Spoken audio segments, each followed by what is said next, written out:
दोस्तों, आज की इस वीडियो में मैं जिस क्राइम की दास्तान सुनाने वाला हूँ, यकीन मानिए आपका इस पर विश्वास करना मुश्किल हो जाएगा। ऐसा इसलिए कि यह घटना आज तक की सबसे अजीब और खौफनाक घटनाओं में से एक है। दोस्तों, कहानी सुनाना स्टार्ट करूँ उससे पहले आप हेडफोन जरूर लगा लें ताकि मैं आप सबको क्राइम की दुनिया में ले जा सकूं। और दोस्तों, इस केस की डिटेल आपको विचलित कर सकती है, तो कृपया अपने विवेक से काम लें और कमजोर दिल वाले इस वीडियो से दूर ही रहे। चलिए दोस्तों, इस केस की शुरुआत करते हैं। उड़ीसा में नयापल्ली नाम का एक इलाका है जहां सेना का एक रिटायर्ड कर्नल अपनी पत्नी के साथ एक घर में रहता था। ये लेफ्टिनेंट कर्नल सेना में एक डॉक्टर के तौर पे काम करता था और अब रिटायर हो चुका था। डॉक्टर का नाम था सोमनाथ परिदा। दोस्तों, इस मोहल्ले के लोगों को सोमनाथ परिदा का घर बड़ा अजीब लगता था और इसी घर में सोमनाथ परिदा ने कुछ ऐसा कर दिया जिसे सोचकर आज भी उस इलाके के लोगों की रूह कांप जाती है। दोस्तों, इस बड़े और आलीशान घर में सिर्फ दो ही लोग रहते थे, सोमनाथ और उसकी पत्नी उषा श्री। सोमनाथ और उषा श्री की शादी सन 1977 में हुई थी। शादी के बाद उनके दो बच्चे हुए, एक बेटा और एक बेटी। बेटा विपिन बड़ा होकर एक डॉक्टर बन गया और अमेरिका में जाकर सेटल हो गया और इनकी बेटी भी शादी के बाद दुबई में सेटल हो गई थी। 1998 में सोमनाथ परिदा सेना की नौकरी से रिटायर हो गए और वो अपनी पत्नी के साथ इस बड़े से आलीशान घर में रहने लगे। सोमनाथ की उम्र 70 साल थी और उनकी पत्नी की उम्र लगभग 65 साल थी। दोस्तों, मोहल्ले वालों को सोमनाथ बहुत अजीब किस्म का आदमी लगता था। वो काफी चिड़चिड़ा और झगड़ालू किस्म का आदमी था। उसकी अपने मोहल्ले में किसी भी पड़ोसी से नहीं बनती थी और लोगों की माने तो वो उस मोहल्ले का सबसे अजीब इंसान था। सोमनाथ ने ये बात एक भयानक कांड करके साबित कर दी। मोहल्ले के लोग उसके घर के सामने से होकर भी गुजरने से बचते थे, क्योंकि उसके घर के बाहर जो भी खड़ा हो जाता या अपनी गाड़ी खड़ी कर देता तो सोमनाथ उस पर जोर जोर से चिल्लाने लगता। सोमनाथ के घर के बाहर एक मंदिर था। उस मंदिर में कोई घंटा बजाता तो सोमनाथ को उससे भी तकलीफ होती थी। कुल मिलाकर सोमनाथ एक बेहद ही सनकी किस्म का आदमी था। सोमनाथ के बारे में एक और अजीब बात थी। सोमनाथ परिदा शाम को 6 बजे ही सो जाता था और सुबह 3 बजे ही जाग जाता था। उसका घर शाम के 6 बजे के बाद ऐसे सुनसान हो जाता जैसे उसके घर में कोई रहता ही ना हो। इनके पड़ोसी बताते हैं कि आए दिन उनके घर से दोनों पति पत्नी की लड़ने झगड़ने की आवाज आया करती थी। खैर, जैसे तैसे ये दोनों साथ में रह तो रहे थे और अपना समय गुजार रहे थे। सोमनाथ की पति उषा श्री को किसी भी पड़ोसी से बात करने की इजाजत नहीं थी। आर्मी से रिटायर होने के बाद सोमनाथ ने कई प्राइवेट सेक्टर में काम किया, जैसे WHO जैसी बड़ी संस्था में सोमनाथ सलाहकार के रूप में काम कर चुका था। दोस्तों, इसके अलावा सोमनाथ का अपने मोहल्ले के पास एक क्लिनिक भी था जहां वो बतौर डॉक्टर बैठा करता था। सोमनाथ के दोनों बच्चे अपने पिता से बात करना पसंद नहीं करते थे।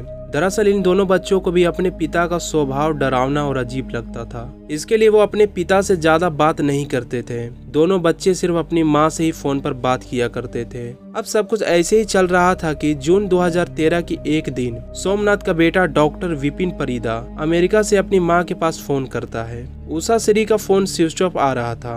उसका बेटा सोचता है कि वो शाम को अपनी माँ को फोन कर लेगा, लेकिन शाम के समय भी उसकी माँ का फोन स्विच ऑफ ही आ रहा था। सोमनाथ का बेटा सोचता है कि शायद उसकी माँ कहीं बाहर गई हो, वो कुछ दिन बाद फोन कर लेगा। उसके बाद उसका बेटा कई दिन तक अपनी माँ को कॉल करता है, लेकिन उसका फोन स्विच ऑफ ही जा रहा था। ऐसे ही 18 से 20 दिन बीत जाते हैं। अब उषा श्री के बेटे विपिन को किसी अनहोनी का एहसास होने लगता है और विपिन अपने पिता सोमनाथ से कभी बात नहीं करता था, इसलिए उसने अपने पिता को अभी तक फोन नहीं किया था।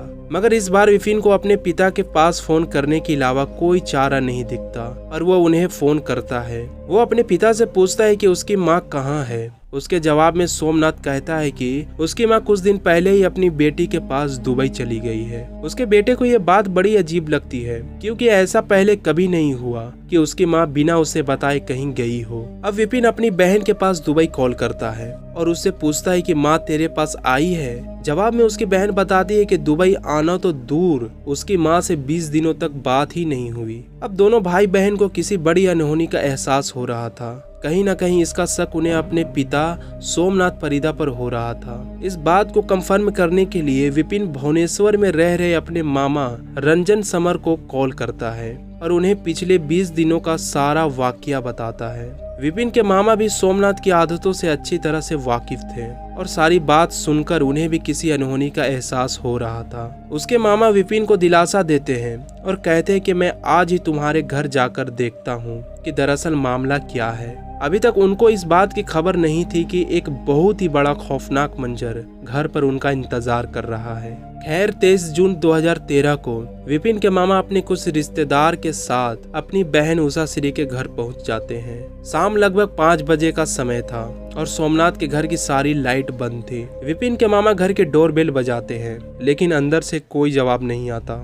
विपिन के मामा उनके पड़ोसियों से पूछताछ करते हैं तो उन्हें पता चलता है कि सोमनाथ अपने घर के अंदर ही है। विपिन के मामा लगातार 20 मिनट तक घर की डोरबेल बजाते हैं। थोड़ी देर बाद परेशान होकर सोमनाथ घर की खिड़की खोलकर अंदर से जवाब देता है। जब विपिन के मामा सोमनाथ से पूछते हैं कि मेरी बहन कहाँ है तो सोमनाथ बोलता है कि वो तो 20 दिन पहले ही दुबई चली गई है और इसके अलावा उसे कुछ नहीं पता। विपिन के मामा जब घर के अंदर आने की बात कहते हैं तो सोमनाथ चिल्लाते हुए खिड़की को बंद कर लेता है और दरवाजा भी नहीं खोलता। थोड़ी देर घर के बाहर खड़े होने के बाद भी जब सोमनाथ दरवाजा नहीं खोलता तो विपिन के मामा घर की दीवार कूद के घर के अंदर चले जाते हैं। विपिन के मामा घर की खिड़की के पास जाते हैं ताकि उन्हें घर के अंदर सब कुछ दिख सके। खिड़की के पास उन्हें एक अजीब से मांस की बदबू आ रही थी। विपिन के मामा का दिल जोर जोर से धड़कने लगता है और वो तुरंत लोकल पुलिस को कॉल कर देते हैं। थोड़ी देर में पुलिस भी वहां पहुंच जाती है। पुलिस डॉक्टर सोमनाथ के घर पहुंचकर दरवाजा खोलने की कोशिश करती है लेकिन सोमनाथ दरवाजा नहीं खोलता। पुलिस के पास एक ही रास्ता बचता है और वो घर का दरवाजा तोड़ देती है। अंदर जाकर उन्हें सोमनाथ परिदा मिलता है। उससे जब उसकी पत्नी उषा श्री के बारे में पूछा जाता है तो बोलता है उषा अपनी बेटी से मिलने दुबई गई है। विपिन के मामा ने पुलिस को पहले ही बता दिया था कि उसकी बहन दुबई में अपनी बेटी के घर नहीं है। पुलिस अब घर की तलाशी लेना शुरू करती है लेकिन उन्हें कुछ नहीं मिलता। पुलिस वालों को भी सोमनाथ पर शक हो रहा था क्योंकि घर से एक अजीब सी स्मेल आ रही थी। अभी बातचीत हो ही रही थी कि पुलिस के एक जवान की नजर बेडरूम में पड़े 2 आर्मी के ट्रंक पे जाती है। दरअसल इस तरह के संदूक आर्मी वालों को आर्मी की तरफ से मिलती है। उन दोनों संदूक पर बाहर से ताला लगा हुआ था। पुलिस सोमनाथ से पूछती है इन दोनों ट्रंक में क्या है। जवाब में सोमनाथ बताता है कि इसमें तो कुछ पुराने कपड़े और ज्यादा कुछ नहीं है। पुलिस को कुछ और शक होता है और वो दोनों संदूक को खोलकर देखती है। दोनों संदूक टिफिन बॉक्स से भरे हुए थे। टिफिन सामने देखकर सोमनाथ पुलिस से आंखें बचा रहा था और उसका सामान ना छेड़ने की बार बार बात कह रहा था। पुलिस जब टिफिन बॉक्स खोलती है तो सोमनाथ को छोड़कर उस घर में खड़े सब लोगों की रूह कांप जाती है। टिफिन बॉक्स में इंसानी मांस भरा पड़ा था और ये मांस के टुकड़े सोमनाथ की पत्नी उषा श्री के थे। अब एक एक करके पुलिस ने सारे टिफिन बॉक्स को बाहर निकाली और कुल मिलाकर ऐसे 22 टिफिन बॉक्स थे और हर एक टिफिन बॉक्स में उषा के शरीर के टुकड़े भरे पड़े थे। दोस्तों उषा श्री के शरीर के 300 टुकड़े किए गए थे दोस्तों, लेकिन पुलिस को इनमें से किसी भी टिफिन बॉक्स में उषा का सिर नहीं मिला। पुलिस ने सोमनाथ से जब उषा के सिर के बारे में पूछा तो उसने डाइनिंग टेबल की तरफ इशारा किया जिस पर एक बॉक्स रखा था। उस बॉक्स को खोलने पर उसमें से बहुत तेज बदबू आने लगी। जब पुलिस वालों ने बॉक्स के अंदर झांका तो उसमें उषा श्री का सिर रखा हुआ था। पुलिस ने जब सोमनाथ से कटे हुए सर को टेबल पर रखने का कारण पूछा तो सोमनाथ ने बताया कि वो हर रोज सोने से पहले उषा श्री के सर से बात किया करता था। सोमनाथ के मुंह से यह बात सुनकर वहां खड़े हर शख्स की सांस रुक गई और सब हक्के बक्के रह गए। ऐसी कहानी पुलिस वालों ने आज तक नहीं सुनी थी और ना ही ऐसा कोई मंजर देखा था। किसी को भी अपने कानों पर यकीन नहीं हो रहा था कि ये क्या कह रहा है। सोमनाथ इतना शातिर था कि उसने अपनी मेडिकल की जानकारी का इस्तेमाल करके हर टिफिन बॉक्स में एक केमिकल डाला हुआ था। यह केमिकल एक तरह का पोयूजर था जो किसी भी चीज को ज्यादा दिनों तक सड़ने से बचाता है। अब पुलिस वालों ने जब सोमनाथ से हत्या का कारण पूछा तो सोमनाथ ने बताया कि 3 जून की रात दोनों पति पत्नी में कहा सुनी हो गई थी, जिसके बाद उषा श्री ने अपना सर जोर जोर से दीवार में मारकर अपनी जान दे दी। और सोमनाथ का कहना था कि अपनी इज्जत को बचाए रखने के लिए उसने इस बारे में किसी को कुछ नहीं बताया। दोस्तों सोमनाथ एक अच्छा सर्जन था तो उसे बॉडी के पार्ट्स की अच्छी खासी जानकारी थी। उसने एक आरी और अपनी क्लिनिक औजारों की मदद से उषा श्री के 300 टुकड़े कर दिए थे और शरीर के टुकड़ों को पैक करने के लिए सोमनाथ अलग अलग दुकानों से टिफिन खरीद कर लाता